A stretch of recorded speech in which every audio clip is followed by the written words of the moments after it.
వాక్యాన్ని, అందరికి తెలిసిన వాక్యాన్ని కొద్ది సమయం మనం అందరం కూడా ధ్యానించుకుందాండి. పరిశుద్ధ గ్రంథమైన బైబిల్లో నుంచి నేను ఈ యొక్క నెలంతలో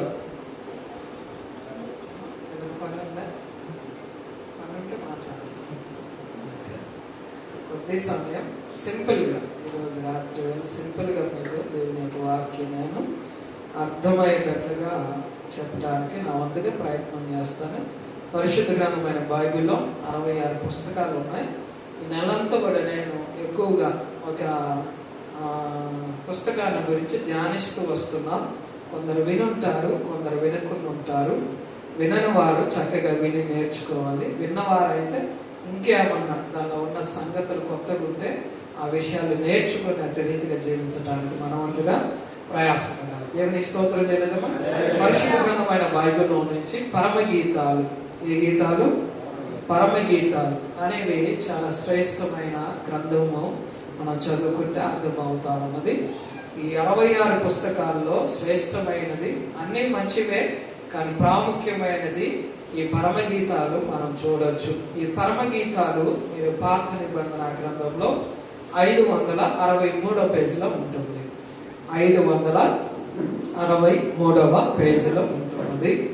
నేను ఒక ప్రాంతంలో మరి ఈ మొదటి అధ్యాయంలో నుంచి 17వ వచనం మాట్లాడుతూ వచ్చాము.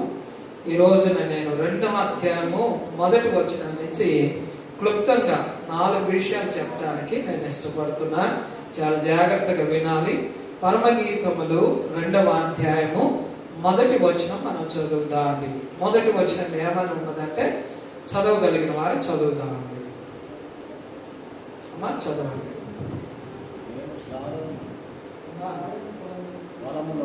నేను షారోను పొలములో పూయు పుష్పము వంటి దానను, లోయలలో పుట్టు పద్మము వంటి దానను, బలు రకసి చెట్లలో వల్లి పద్మము కనబడునట్లు స్త్రీలలో నా ప్రియురాలు కనబడుచున్నది. దేవునికి స్తోత్రాలు. దేవుని యొక్క వాక్యము ఏమని తెలియపరుస్తున్నదంటే, మొదటి వచనములో మొదటి లైన్, నేను షారోను పొలములో పుష్పము వంటి దానని ఇక్కడ ఒక స్త్రీ వర్ణిస్తూ వస్తున్నది. తన గురించి తానే వర్ణించుకుంటుంది. ఎవరు ఈ స్త్రీ అని మన బైబిల్లో చదువుకుంటే, ఇక్కడ షూలమతి అనే ఒక స్త్రీ ఉన్నది. ఈ యొక్క అధ్యాయంలో ఎవరున్నారట? షూలమతి అనే ఒక స్త్రీ, ఒక కన్యక, ఒక ఆమెను గురించి వివరించుకుంటుంది. ఏమని వివరించుకుంటుందంటే, నేను షారోను పొలములో పూసిన పుష్పము వంటి దానను అని తన గురించి తాను చెప్పుకుంటుంది. ఇప్పుడు మీ అందరి గురించి మీరు చెప్పుకోమని నేను అడిగాను అనుకోండి, ఏమని చెప్తారు మీరు? పురుషులైతే ఏం చెప్తారు? మీ అందరి గురించి మీరు వివరించుకోండి. ఏం వివరిస్తారు చెప్పండి. చెప్పు. నీ అందరి గురించి నువ్వు వివరించుకోమంటే ఏం చెప్తావు? ఎవరో ఒకరిని పోల్చుకొని, లేదా దేంతో ఒక దానిని పోల్చుకొని ఏం చేస్తాం? మన అందాన్ని వివరించుకుంటూ ఉంటాం. బాగా మనం మాట్లాడాలంటే, ఎవరైతే బాగా పౌడర్ పూసుకొని సినిమాలో హీరోయిన్ ఉంటుందో వాళ్ళతో పోల్చుకొని, అరే అచ్చ అమ్మాయి ఆ హీరోయిన్ లాగుందిరా అంటారు, లేదా ఈయన ఆ హీరో లాగున్నారా అంటారు. అలాగా మనమైతే చెప్పుకుంటూ ఉన్నాము. కానీ ఈ బైబిల్ గ్రంథములో పరమగీతములో ఈ 2వ అధ్యాయము మొదటి వచనం చెప్తున్న ఈ యొక్క స్త్రీ ఏమని చెప్పుకుంటుందంటే, నేను షారోను పొలములో పూసిన పుష్పము వంటి దానను అని చెప్పుకుంటున్నాను. ఎలాంటిదామా అంటే, ఒక పువ్వుతో పోల్చుకున్నట్లుగా మనం గమనించవచ్చు. ఈ రోజున ఈ యొక్క లైను అంటే, నేను షారోను పొలంలో పూసిన పుష్పము వంటి దానను అనే ఒక లైన్లో నుంచి 4 విషయాలు మనం మాట్లాడుకున్నాం. తేలికగా అందరికి అర్థమయ్యేలాగా చెప్తారు, వినండి. ఇప్పుడు ఆమె అందము కానీ ఆమె స్వరూపము దేంతో పోల్చుకుంటూ వచ్చినది? పువ్వుతో పోల్చుకుంటూ వచ్చింది. పువ్వులు అంటే ఇష్టపడిన వారు ఎవరు ఉండరు. పువ్వులంటే ప్రతి ఒక్కరు ఇష్టపడేవారు. ఇష్టం లేని వాళ్ళు ఎవరు చేతులు ఎత్తండి. పుష్పాలంటే ఇష్టం లేదు, పువ్వులంటే నాకు ఇష్టం లేదండి అని ఎవరన్నా ఉన్నారా అంటే ఎవరు లేరు. ఎక్కువగా ఈ సమ్మర్లో వచ్చే పువ్వులేంటి అంటే, వేసవి కాలంలో వచ్చే పువ్వులేంటి, మల్లె పువ్వులు కదా. మల్లె పువ్వులు అవి అక్కడున్నా సరే మనకేమొస్తుంది, సువాసన వస్తుంది. లేదా మొక్కలు బాగా ఉన్నాయనుకోండి, అవి చూడగానే మనకి ఆకర్షణీయంగా కనపడుతూ ఉంటాయి, అందముగా కనపడుతూ ఉంటాయి. అలాగనే ఈమె వివరించుకుంటుంది. ఎవరికి వివరించుకుంటుందంటే, సొలొమోను అనే ఒక రాజు ఉన్నాడు. ఆయన రాజ్యంలో కొందరు చెలికత్తెలు ఉన్నారు. ఆ చెలికత్తెలతో తనను గురించి తాను వివరించుకుంటుంది ఈ స్త్రీ అనబడుతున్న షూలమతి. కనుక నేను షారోను పొలములు పూసిన పుష్పం వంటి దాననమ్మా అని చెప్తుందన్నమాట.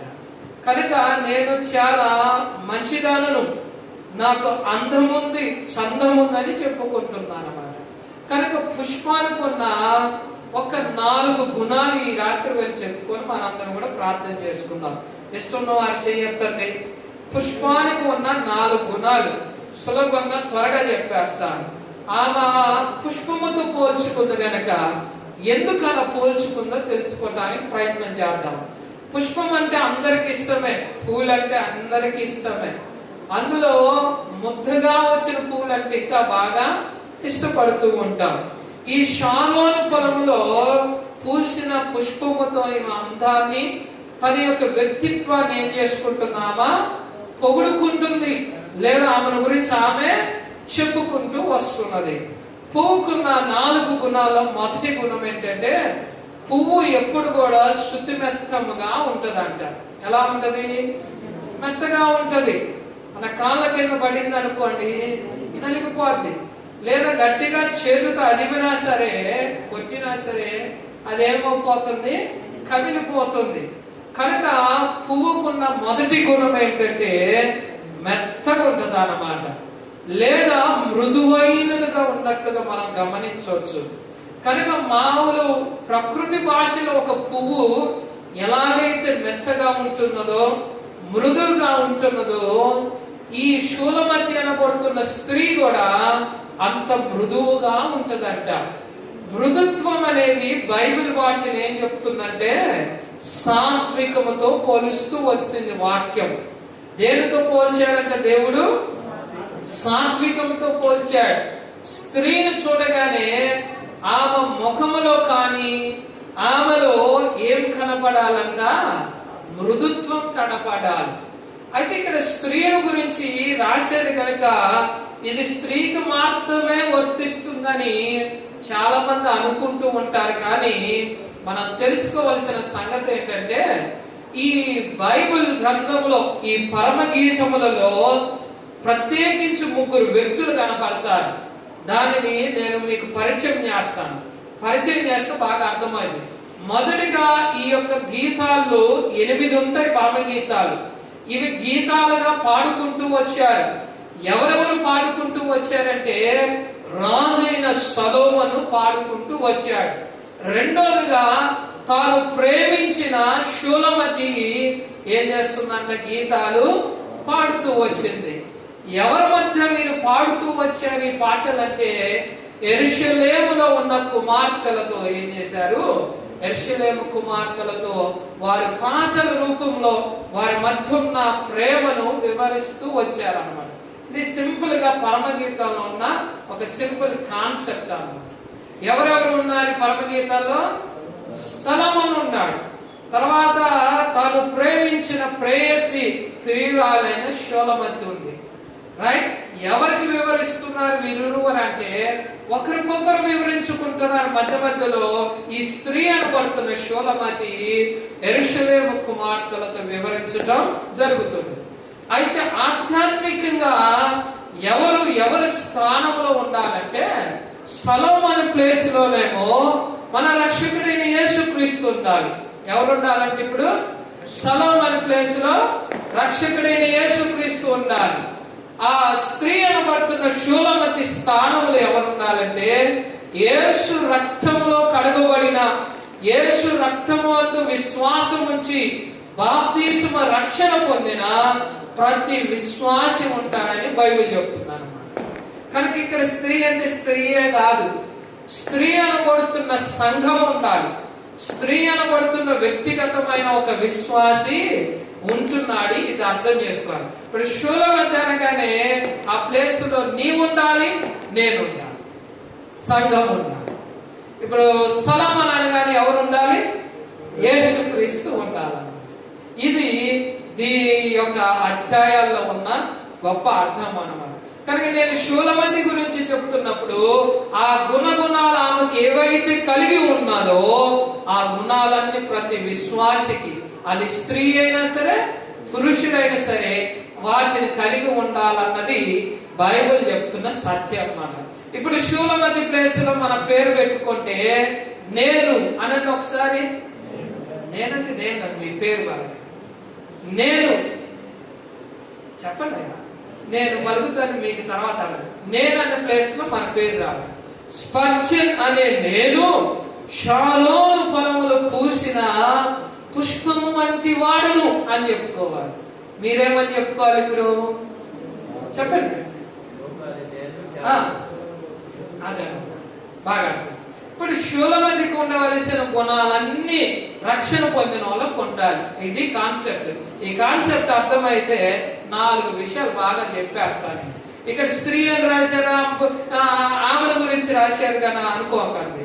అందరూ విశ్వాసులు అందరూ వర్తిస్తుంది అన్నమాట. రైట్.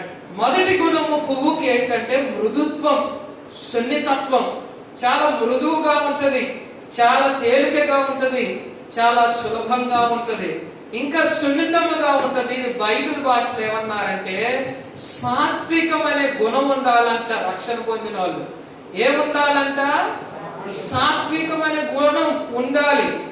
మనం మాట్లాడితే మన మాటల్లో సాత్వికం ఉండాలి, మన ఆలోచనలో సాత్వికం ఉండాలి, మన జీవన విధానంలో సాత్వికం ఉండాలి. అలా ఉండాలన్నది దేవుని యొక్క గొప్ప ఉద్దేశం. ఎందుకనగా షూలమతిని ఈ సొలొమోను ప్రేమించినట్లుగా రక్షకుడైన యేసుక్రీస్తు వారు నిన్ను నన్ను ప్రేమిస్తున్నాడు గనక ఆయన ప్రేమించబడుతున్న ప్రతి విశ్వాసి ఎలాంటి క్యారెక్టర్ కలిగి ఉండాలంటే సాత్వికం అనే క్యారెక్టర్ కలిగి మనము జీవించాలి. కానీ కొందరు స్త్రీలను పురుషులను మన ఇంట్లో గమనిస్తే ఎప్పుడైనా పిల్లలు సరదాగా తండ్రితో మాట్లాడదామంటే కసురుకుంటా ఉంటాడు. ఎట్లా ఉంటారు? కసురుకుంటారా? నాతో మాట్లాడదామంటే కసురుకుంటాడు. తల్లి దగ్గరికి వెళ్ళి మాట్లాడదామంటే కసురుకుంటా ఉంటది. అన్నదమ్ముల మధ్యకి వెళ్ళి మాట్లాడదామంటే కసురుకుంటా ఉంటారు. ఇది లోకంలో జరుగుతున్నదేమో, కానీ రక్షణ పొందిన మనం ఇంటిలో కానీ బయట కానీ సమాజంలో కానీ దేవుని సన్నిధిలోకి వచ్చినప్పుడు మనం ఎలాగ జీవించాలంటే సాత్వికమైన గుణము కలిగి మనము జీవించాలని ప్రభువు ఈ వాక్యం ద్వారా మనలను హెచ్చరిస్తూ ఉన్నాడు. కనుక పువ్వు ఎలాగైతే మృదువుగా ఉంటుందో సున్నితముగా ఉంటుందో రక్షణ పొందిన ప్రతి వ్యక్తి సాత్వికము కలిగి జీవించాలి. ఎందుకనగా మత్తయి రాసిన సువార్త 11వ అధ్యాయం 28వ వచనం మనం చదవనక్కర్లేదు, కానీ యేసుక్రీస్తు వారు ఒక పిలుపునిచ్చాడు. ఏమని పిలుపునిస్తున్నాడంటే, ఇదిగో ప్రయాసపడి భారం మోస్తున్న సమస్త జనులారా మీరు నా యొద్దకు రండి, నేను మీకు విశ్రాంతిని కలుగజేయుదును. నేను సాత్వికుడను దీన మనసు కలిగిన వాడును గనుక మీరు కాడి ఎత్తుకొని నా యొద్దకు వచ్చి నేర్చుకోమని చెప్పాడు యేసుక్రీస్తు వారు. ఏమంటున్నాడు యేసుక్రీస్తు వారు తనను గురించి తానంటే? నేను సాత్వికుని అంటున్నాడు. యేసుక్రీస్తు వారు ఈ భూలోకంలో జీవించినప్పుడు ఎలాగ జీవించారంట? సాత్వికమైన గుణము కలిగి జీవించాడు. కనుక రక్షణ పొందిన ప్రతి వ్యక్తి, మందిరానికి వస్తున్న ప్రతి విశ్వాసి యేసు ప్రభువు వలె సాత్వికమైన హృదయముతో గుణాలతో మనం కలిగి జీవించాలన్నది దేవుని యొక్క గొప్ప ఉద్దేశం. అలా గనక మనం జీవించలేకపోతే మనము దేవుని యొక్క రాజ్యానికి వెళ్ళలేము. కనుక యేసుక్రీస్తు వారి వలె సాత్వికము కలిగి మనం జీవించాలి, నెమ్మదిగా జీవించాలి, సమాధానముగా జీవించాలన్నది దేవుని యొక్క గొప్ప ఉద్దేశం. ఎవరికి సాత్వికం అవసరం అంటే ఇక్కడ రక్షణ పొందిన ప్రతి ఒక్క వ్యక్తికి సాత్వికం అనే గుణము చాలా చాలా అవసరమై ఉన్నది. ఇంకా బైబిల్ ఏం చెప్తుందంటే అపోస్తలుడైన పౌలు, అపోస్తలుడైన పేతురు గారు ఈ యొక్క సాత్వికాన్ని గురించి చాలా విషయాలు రాస్తూ వచ్చారు. ప్రత్యేకించి అపోస్తలుడైన పేతురు గారు తను 2 పత్రికలు రాసినప్పుడు 2వ పత్రికలో ఒక మాట చెప్పాడు. ఎలా ఉండాలి విశ్వాసులంటే సాత్వికం అనే దానిని మీరు ఏం చేయాలి, అలంకరించుకోవాలని ఆయన చెప్తూ వచ్చాడు. ఉదాహరణకు చూడండి, మీరు చర్చికి బయలుదేరినప్పుడు, ఇంటి నుంచి మందిరానికి బయలుదేరినప్పుడు మీరు గబగబా స్నానం చేస్తారు. చేశారా? చేస్తారు. ఎండాకాలం ఏ కాలం అని గుడికి వస్తే చేస్తారు. చేసిన తర్వాత మనం అంతా తల బాగా దువ్వుకుంటాం, చక్కబరుచుకుంటాం. ఇంకా పురుషులు అనుకోండి, వెంటనే ఏం చేస్తారు, గడియారం అంటే టైం తెలియటానికి ఈ రిస్ట్ వాచ్ పెట్టుకుంటారు. అలాగనే ఎక్కువ మనకు ఆదాయం ఉందనుకోండి, దేవుడు మనల్ని దీవించాడు అనుకోండి, ఏం చేస్తారు, ఒక బ్రాస్లెట్ తొడిగేస్తారు కదా. అదే స్త్రీలు అనుకోండి, ఇంకా నేను వివరించనక్కరా, మీరు ఎలా అలంకరించుకుంటారో మీకు బాగా తెలుసు. అంత అయిపోయిన తర్వాత చివరికి మన భారతదేశంలో స్త్రీకి గుర్తుండేది ఏంటంటే ప్రధానముగా నొసటన ఏముండాలి, అది లేకుండా బయటికి రా. అంటే అలంకరణ, చెవులకు పెట్టుకుంటాం, ఇక్కడ పాపడి వెళ్ళ పెట్టుకుంటాం.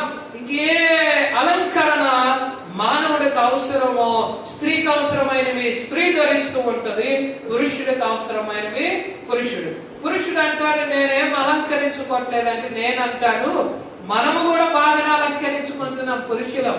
ఎందుకంటే ఒక ప్యాంట్ వేసాం అనుకోండి, ప్యాంట్ జారిపోకూడదని బెల్ట్ పెట్టారు. అసలు బెల్ట్ ఎందుకు తయారైందంటే జారిపోకుండా పెట్టుకోవడం. అంటే ఈ రోజులు బెల్ట్లో చాలా ఫ్యాషన్స్ వచ్చింది కనుక అలంకరణ. వాచ్ పెట్టుకుంటాం, వాచ్లు ఎన్నో రకాలు, దేవుడు దీవించకూడదు, ఆశీర్వదించకూడదు, పెట్టుకోవడం తప్పేం లేదు.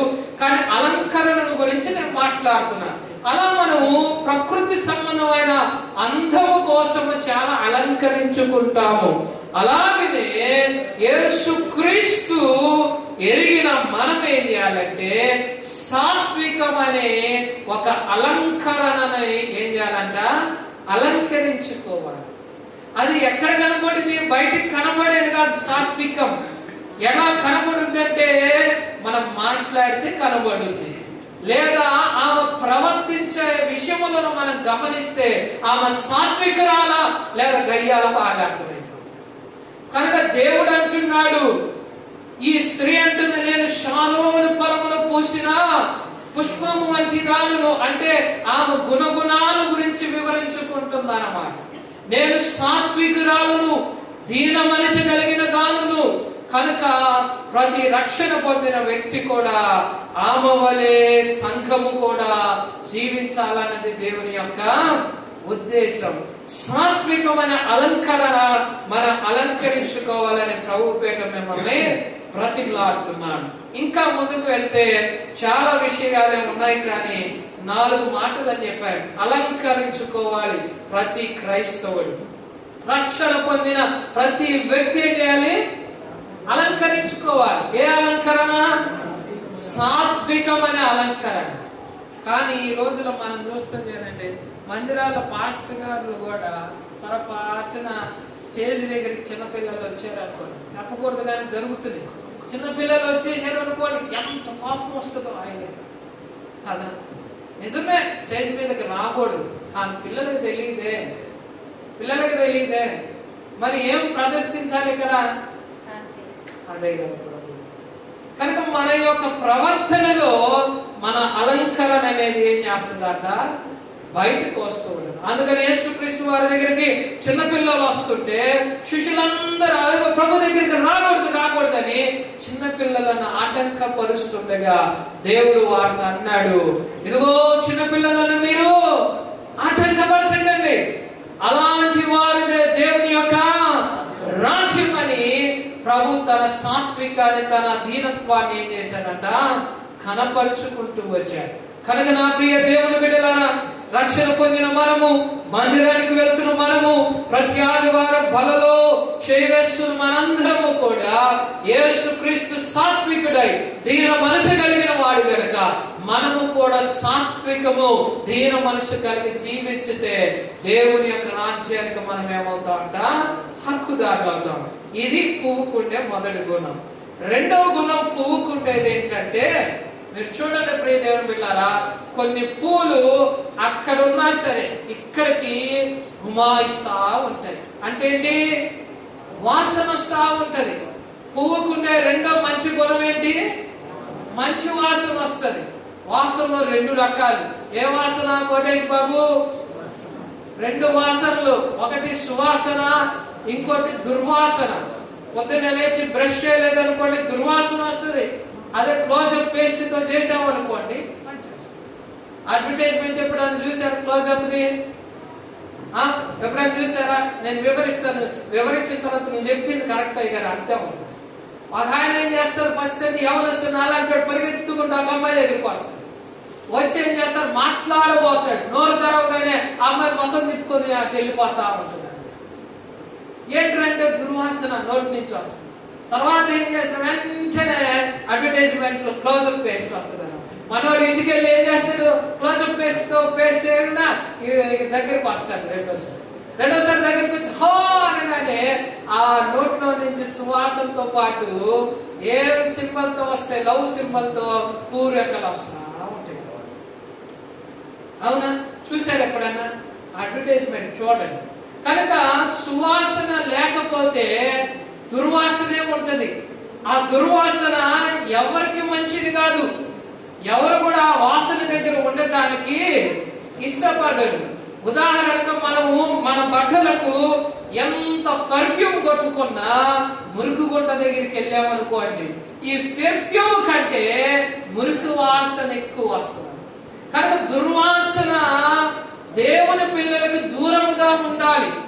అందుకని ఆమంటుంది, నేను షారోను పొలములో పూసిన పుష్పము వంటి దానను, నాలో నుండి ఏ వాసన వస్తుంది అంటే సువాసన, మంచి వాసన వస్తుందని తన యొక్క వ్యక్తిత్వాన్ని గురించి చెప్పుకుంటుంది. మీరు అనొచ్చు, ఆమె దగ్గరికి వెళ్తే సువాసన ఎట్లా గారు, ఆ రోజుల్లో ఏమన్నా అత్తరు కొట్టుకుందంటే కొట్టుకుంది. ఏ అత్తరంటే యేసు క్రీస్తు అనబడుతున్నా ఆ యొక్క అత్తరామ కొట్టుకున్నారు. దేవునికి స్తోత్రం చెల్లిద్దామా? ఆ అత్తరలో ఎవరైతే కడుగుబడతారో, యేసు రక్తములో శుద్ధీకరణ చేయబడి ఇదిగో పవిత్రపరచబడతారో, వారి జీవితం అంతా కూడా ఎలాగుంటుందంట, సువాసనగా ఉంటుందని లేఖనాలు తెలియపరుస్తున్నాయి. కనుక నా ప్రియ దేవుని బిడ్డలారా, సువాసన దేనికి సాదృశ్యం అంటే బైబిల్లో పరిశుద్ధతకు సాదృశ్యం అన్నమాట. సువాసన, మంచి వాసన దేనిని ప్రతిబింబిస్తుంది, దేనికి సాదృశ్యముగా ఉందంటే పరిశుద్ధతకు గుర్తు అన్నమాట. కనుక మంచి వాసన లేదంటే ఏమిటి అర్థం అంటే వీడు అపవిత్రుడు అని అర్థం వేస్తుంది వాక్యం. కనుక రెండో గుణము ఏంటి ఈ యొక్క పువ్వులో, పుష్పంలో ఉన్నదంటే మంచి వాసన ఇస్తుంది. బైబిల్లో అంట దగ్గరగా 1029 పేజీలు ఉన్నాయి అంట. ఎన్ని పేజీలు ఉన్నాయి? కొంతమంది లెక్కేశారంటే ఈ బైబిల్ 1029 పేజీలు ఉన్నాయంట. కానీ పరిశుద్ధత అనే మాట 1085 సార్లు ఉన్నాయి అంట. ఎన్ని సార్లు ఉన్నది? 1000. పేజీలు ఎన్ని ఉన్నాయి? 1029. పరిశుద్ధత అన్న దానిని గురించి ఒకే పదము బైబిల్ మొత్తం చదివితే ఒక ఆయన పెద్ద ఆయన లెక్కేస్తానంట 1085 సార్లు ఉందంట పరిశుద్ధత. అంటే పరిశుద్ధతకు దేవుడు ఎంత ప్రాముఖ్యత ఇస్తున్నాడో మనం గుర్తు పెట్టుకోవాలి. సువాసన వెదలు చల్లటం అంటే మన వ్యక్తిగత జీవితంలో ప్రతి క్రైస్తవుడు, ప్రతి విశ్వాసి క్రియలు పరిశుద్ధంగా ఉండాలన్నది దేవుని యొక్క గొప్ప ఉద్దేశం. కనుక మన చూపు పరిశుద్ధముగా ఉండాలి, మన ఆలోచన పరిశుద్ధముగా ఉండాలి, మన క్రియలు పరిశుద్ధమై ఉండాలన్నది దేవుని యొక్క గొప్ప ఉద్దేశం. ఎందుకనగా దేవుడు అంటాడు, నేను పరిశుద్ధులై ఉన్నాను గనక మీరును పరిశుద్ధులై జీవించండి అంటాడు. చెప్పులు కూడా దేవునికి స్తోత్రం.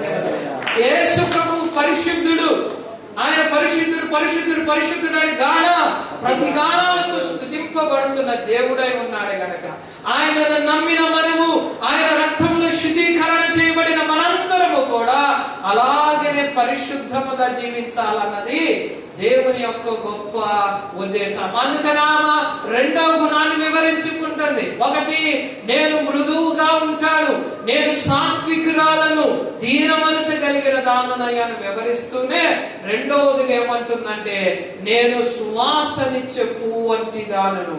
అనగా నాలో ఏమున్నది? పరిశుద్ధత ఉన్నది.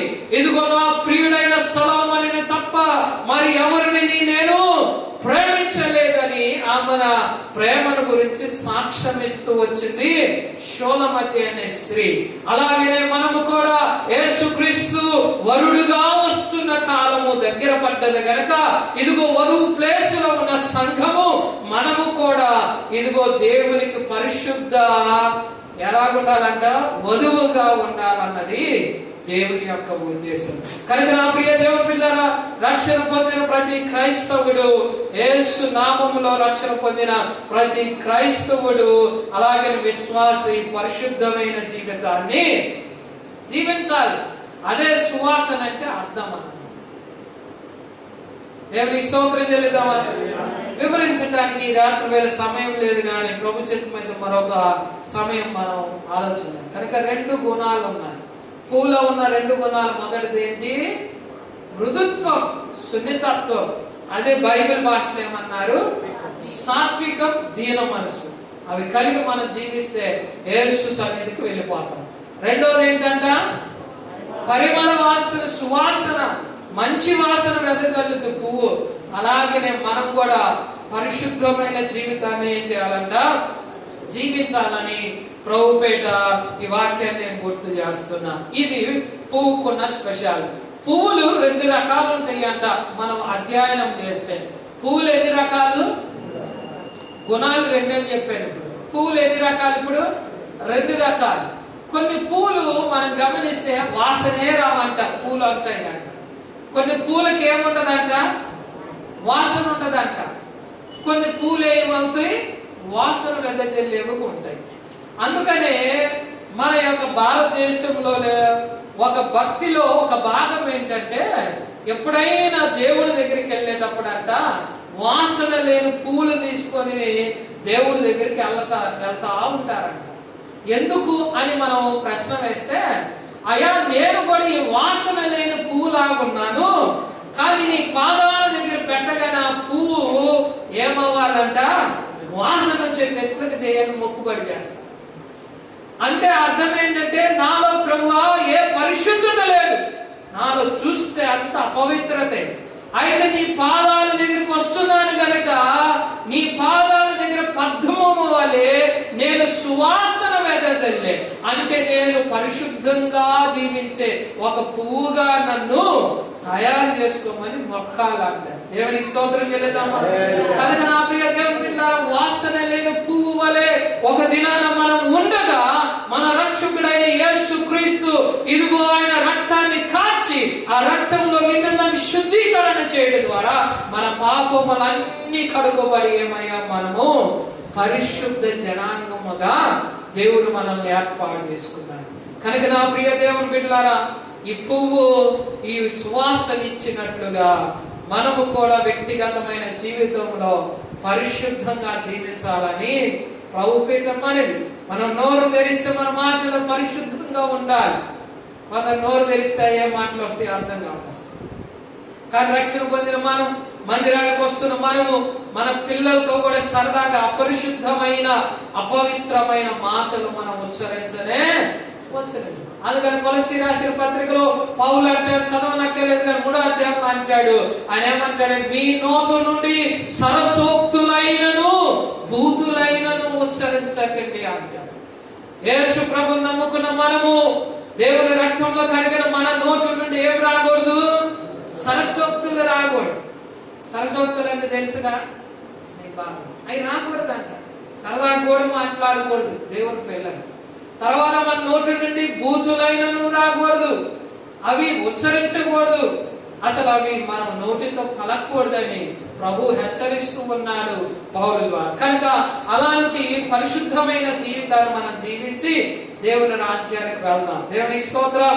2 మాటలు అయిపోయి 3వ మాటకు వస్తాం. ఇక్కడ ఏమంటున్నారంటే నేను షారోను పొలములో, ఏ పొలములో? షారోన్ అనేది ఒక ప్రాంతము పేరమ్మా. ఎందుకు ఆమె ప్రత్యేకించి ఆ యొక్క మాట ఆ ప్రాంతంలో ఆ యొక్క పూలం గురించి మాట్లాడుతూ వచ్చిందంటే, షారోన్ అనే ప్రాంతము కర్మేలు అనే ఒక పర్వతం ఉంది బైబిల్లో. ఏ పర్వతం అంట? కర్మేలు. కర్మేలు అనగానే ఏం గుర్తు రావాలంటే, ఎవరు గుర్తు రావాలి? మొదటి రాజుల గ్రంథము 18వ అధ్యాయానికి వెళ్ళాలి. అక్కడికి వెళ్తే ఒక సంఘటన జరిగింది. ఏంటి ఆ సంఘటన అంటే, ఏలియా అనే ఒక గొప్ప ప్రవక్త ఉన్నాడు. మీరు ఇంటికి వెళ్ళి చదువుకోండి, దాన్ని క్లుప్తంగా వివరిస్తాను నేను. ఏలియా అనే ప్రవక్త ఒక ఆయన ఉన్నాడు. ఆయన ఒక్కడే యెహోవా తరపున ఉన్నవాడు. నేను 4 మాటల్లో 3వ మాట చెప్తున్నాను, చాలా జాగ్రత్తగా త్వరగా ముగించేద్దాం, మనకు వరకు ఆహారం కూడా ఏర్పాటు చేయాలి. రైట్. షారోను పొలముల గురించి చెప్తాను. ఇప్పుడు కర్మేలు పర్వతం అనగానే ప్రవక్త అయిన ఏలియా గుర్తు రావాలి. ఏలియా జీవితంలో జరిగిన ఒక గొప్ప కార్యం ఏంటంటే, ఆయన ఒక్కడే యెహోవా తరపున ప్రవక్తగా ఉన్నాడు. కానీ బయలు ప్రవక్తలు ఉన్నారు. ఎంతమంది అంటే 400 మంది బయలు ప్రవక్తలు ఉన్నారంట. వీరి మధ్య ఒక సంఘటన జరిగింది. ఏంటి ఆ సంఘటన అంటే, ఏలియా అంటాడు, ఇదిగో బయలు ప్రవక్తలారా, మీరందరూ కర్మేలు పర్వతం మీదకి రండి అన్నాడు. కబురు పెట్టాడు, వచ్చాడు. ఇదిగో యెహోవా తరపున నేను ఒక్కనే వస్తున్నాను అన్నాడు. వచ్చాడు. ఎవరు? ప్రవక్త అయిన ఏలియా. అక్కడ వారు ఒక సంగతి మాట్లాడుకుంటూ వచ్చారు. ఏంటంటే, మీరు 400 మంది ప్రవక్తలు ఎక్కువ మంది ఉన్నారు కనుక ఒక పందెం వేసుకుందాం అన్నట్లుగా మాట్లాడారు. ఏంటి ఆ పందెం అంటే, ఆ కర్మేలు పర్వతం మీద ఒక బలిపీఠం కట్టారు. అదే కదా, బలిపీఠం కట్టి బలికి అర్పణ కావలసినవన్నిటిని ఏర్పాటు చేసి, ఇప్పుడు మీ దేవుళ్ళను మీరు మొక్కుకోవాలి. ఎవరు దేవుడు అయితే ఆకాశము నుండి అగ్నిని కిందకు పంపించి ఆ దహన బలిని దహించి వేస్తారో వాడు దేవుడు గొప్ప దేవుడాయా, ఇదే పందెం అన్నాడు. ఒప్పుకున్నాడు. ఎవరు? బయలు ప్రవక్త 400 మంది ఒకవైపు, యెహోవా తరపున ఒకే ఒక ప్రవక్త ఏలియా ఒకవైపు ఉన్నాడు. వారు అన్నట్టు మీరు ఎక్కువ మంది ఉన్నారు గనక మీరు ఫస్ట్ ఆరాధించమన్నాడు ఏలియా గారు.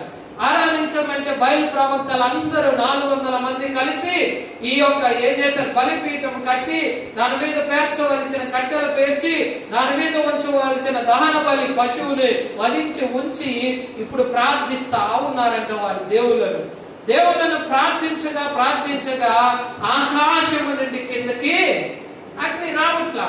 మధ్యాహ్నం అయిపోయిందంట. మధ్యాహ్నం అయిపోయి ఏంటి అగ్ని రాలేదని చెప్పి మధ్యాహ్నం నుంచి కూర్చున్న వాళ్ళు ఏం చేస్తున్నారు, పైకి నిలబడి ఎగురుతూ గట్టిగా అరుస్తా ఉన్నారంట ప్రవక్తలు. వాళ్ళ భగవంతుని పిలుస్తా ఉన్నారంట. దేవుళ్ళను పిలిచి అలిసిపోయి చివరికి వారి వల్ల గాక ఆఖరికి వారి చేతుల్లోకి కొన్ని కత్తులు తీసుకొని వారు దేహములను ఏం చేశారంట, గాయపరచుకొని కూడా భగవంతుడు దిగి రావాలని ప్రార్థన చేస్తే ఏ దేవుడు దిగి రాలేదంట. దేవునికి స్తోత్రం. వారి పని అయిపోయి పక్కన ఉండేస్తే ఇప్పుడు ఏలియా ప్రవక్త వచ్చాడు. ఒకడే ఉన్నాడు.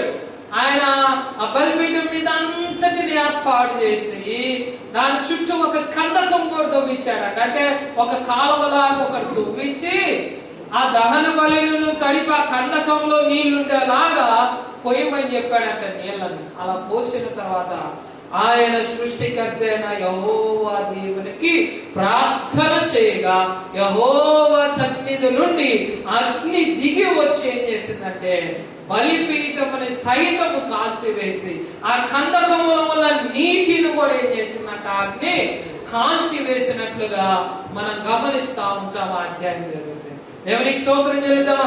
కనుక అక్కడ కర్మేల్ అనే పర్వతం దేనికి బాగా ప్రసిద్ధి గాంచిందంటే ప్రార్థనకు ఆ ప్లేస్ చాలా ప్రసిద్ధి గాంచింది అన్నమాట. ఇప్పుడు రెండోది, నేను ఈ షారోను గురించి వివరించడానికి కర్మేల్ సంగతి కూడా చెప్పాల్సింది. ప్రార్థనా స్థలం అనాలి. ఇప్పుడు కర్మేలు ప్రార్థనా మందిరం అని కొంతమంది పెట్టుకుంటారు.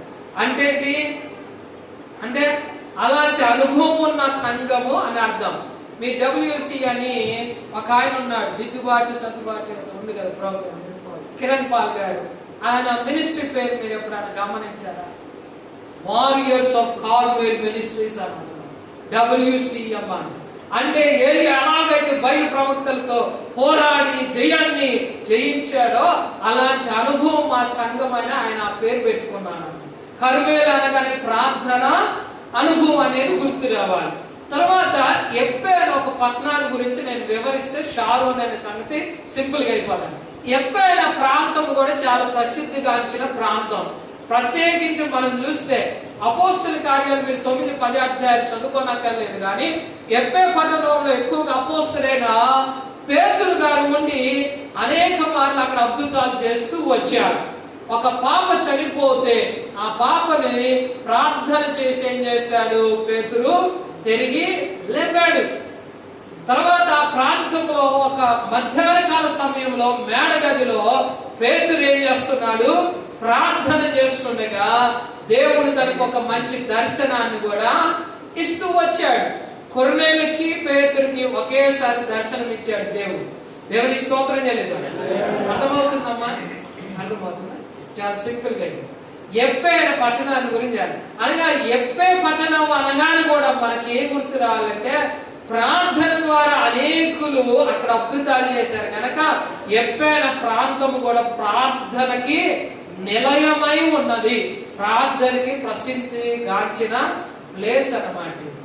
ఇప్పుడు వస్తాను చివరికి. షారోను పొలములో పూసిన పుష్పం అని ఎందుకు చెప్తుందంటే షారోన్ అనే ప్రాంతము ఈ కర్మేల్ అనే పర్వతానికి ఎప్పే అనే ప్రాంతముకి మధ్యలో ఉన్న ప్రాంతమే ఈ షారోను అనే ప్రాంతం అన్నమాట. దేవుని స్తోత్రం తెలియదా? అంటే రెండు ప్రార్థనా స్థలాల్లో మధ్యలో ఉన్నదే షారోను అనబడుతున్న ప్రాంతం. బిబిలికల్ గా లేదా ఆధ్యాత్మికంగా దేవుని యొక్క వాక్యం ఏమని చెప్తుందంటే రక్షణ పొందిన ప్రతి విశ్వాసి నీవు పరిశుద్ధంగా జీవించాలన్నా, సాత్వికమైన మనసు, దీన మనసు కలిగి ఉండాలన్నా ప్రతి వ్యక్తి దేవుని సన్నిధిలో పడుతున్న ప్రార్థన స్థలములోకి వెళ్ళి ప్రతిదినం ఏం చేయాలి, ప్రార్థన అనుభవంలోనికి ఉండాలి. ప్రార్థన అనుభవం లేకపోతే ఈ పువ్వు ఎలాగైతే వాసన ఇవ్వదో మన జీవితంలో పరిశుద్ధత ఉండదు.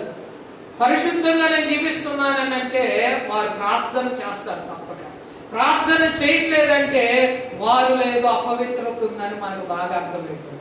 కనుక షారోను పొలంలో పూసిన పుష్పం అని ఎందుకు ఆమెను గురించి ఆమె వివరించుకుంటుందంటే మన ఆధ్యాత్మికంగా ఆలోచన చేస్తే పవిత్రంగా జీవించాలన్నా, సాత్వికమైన గుణము కలిగి ఉండాలన్నా, ఇది మృదుత్వం కలిగి మనం జీవించాలన్నా ప్రార్థన అనే అనుభవంలోనికి మనం తప్పక ఏం చేయాలంట, వెళ్ళాలి.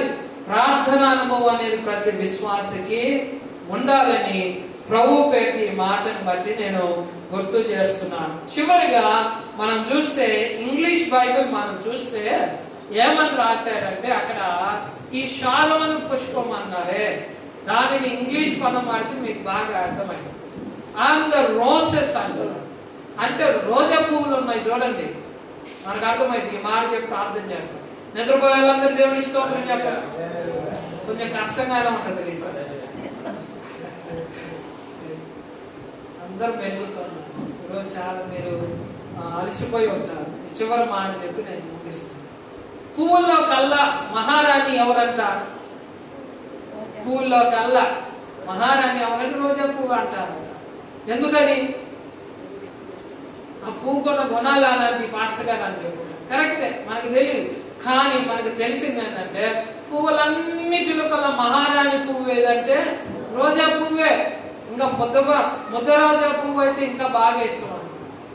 ఒంటి రేఖ దాయినా అంత దూరం పెడతాను నాకు కదా. ఆ పువ్వుని తీసుకొని వెంటనే స్మెల్ చూస్తాం. స్మెల్ చూసిన తర్వాత దాన్ని పట్టుకుంటే మృదువుగా ఉంటుంది, సున్నితంగా ఉంటుంది. రోజా పువ్వు అంటే రాశారు ఇంగ్లీష్లో. కనుక షారోను పొలంలో పూసిన రోజా పువ్వుతో ఆమె పోల్చుకుంటూ వచ్చింది. రోజా పువ్వు యొక్క స్పెషాలిటీ ఏంటంటే దాని యొక్క రోజా పువ్వు యొక్క కాడను మనం చూసామనుకోండి, అది ఎలాగుంటుంది? చాలా గరుక్కు ఉంటుంది. గరుక్కు ఉంటుందా లేదా? ఇంకా చూస్తే దాని కింద ముళ్ళులు ఉంటాయి. అంటే ముళ్ళ మధ్యలో ఇంత అందమైన, ఇంత సున్నితమైన, ఇంత పరిమళ వాసన వచ్చే ఒక పువ్వు అంటున్నారు. అలాగే ఆత్మీయ జీవితంలో వాక్యం ఏం చెప్తుందంటే ఒక విశ్వాసి తప్పక రోజా పువ్వు లాగుంటాడు. ఈ లోకంలో ఎలాగుంటాడు? ముళ్ళులంటే శ్రమలు, శోధనలు, వ్యాధులు, ఇరుకులు, ఇబ్బందులు, సమస్యలు. ఈ ముళ్ళు అంటే ఏంటి? ఇప్పుడు చెప్పండి. బాధలు, ఇరుకులు, వ్యాధులు, ఇబ్బందులు, సమస్యలు, వీటన్నిటి మధ్య కూడా రక్షణ పొందిన వ్యక్తి ఎలాగుండాలంటే ఈ పువ్వు వికసించినట్లుగా, పూసి పరిమళిస్తున్నట్లుగా మనం కూడా ఆత్మీయ జీవితంలో ఏం చేయాలంట? అలా వికసించాలన్నది దేవుని యొక్క గొప్ప ఉద్దేశం. కనుక నా ప్రియ దేవుని పిల్లారా, ఆమె అందుకు అంటుంది, నేను షారోను పొలంలో పూసిన పుష్పం వంటి దానిని. నాకు ప్రతి విశ్వాసికి శ్రమలు వస్తాయి. శ్రమలు రావని ఎవరన్నా చెప్తే ఆయన దగ్గరికి మీరు ప్రార్థనకి వెళ్ళమాక. క్రైస్తవుడికి శ్రమలు రావని చెప్తే ఆ పాస్టర్ గారి దగ్గరికి వెళ్ళమాక. బైబిల్ అది శ్రమలలో వస్తాయి. శ్రమలలో, శోధనలో, ఇరుకులు, ఇబ్బందులు కూడా మనం విశ్వాసము కలిగి ఈ పువ్వు ఎలాగైతే వికసిస్తుందో అలాగనే మన ఆత్మీయ జీవితాన్ని ఏం చేయాలంట? కొనసాగిస్తూ ఉండాలి. ప్రియ దేవుడు, కొందరికి ఆర్థికమైన ఇబ్బందులు, కొందరికి వ్యాధులు, కొందరి కుటుంబ సమస్యలు, అనేకమైన సమస్యలతో వచ్చిన షారోను పొలములు పూసిన పుష్పము వలె మనము వికసించాలన్నది దేవుని యొక్క గొప్ప ఉద్దేశం. శోధనలు, ఇరుకులు వచ్చినప్పుడే మనం దేవుని గట్టిగా పట్టుకొని ఏం చేయాలంట? మనం జీవించాలి. ఇంగ్లీష్ లో అందుకని ఒక సామెత అన్నారు, life is not a bed of roses అంటారు. Life is not a bed of roses అంటే లైఫ్ అనేది, జీవితం అనేది పూల పాన్పు వంటిది కాదంటే. చాలా మంది లైఫ్ అంటే ఏంటంటే బాగుంటుందండి, బాగుంటుంది, పెళ్ళైతే ఇంకా బాగుంటుందండి. కాదు. ఈ రోజా పువ్వు కింద ఎలాగైతే ముళ్ళులు ఉంటాయో అలాగనే ప్రతి రక్షణ పొందిన విశ్వాసికి ప్రత్యేకంగా శోధనలు, ఇరుకులు, ఇబ్బందులు అన్నీ వస్తాయి. అయినా సరే మనం వాటిని జయించేయాలంట.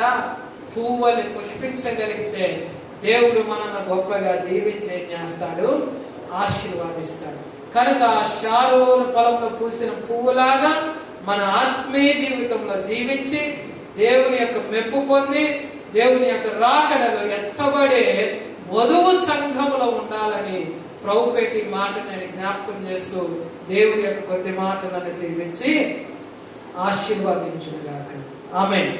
మంచిది. ప్రియ దేవుని బిడ్డలారా, మన మధ్యలో ఉన్న దైవజనులు అనిల్ గారు వచ్చి ఓత్ ఆఫ్ థ్యాంక్స్, ఈ 3 రోజులు చక్కటి మీటింగ్స్ జరిగినాయి, చాలా కార్యక్రమాలు జరుగుతూ వచ్చినాయి.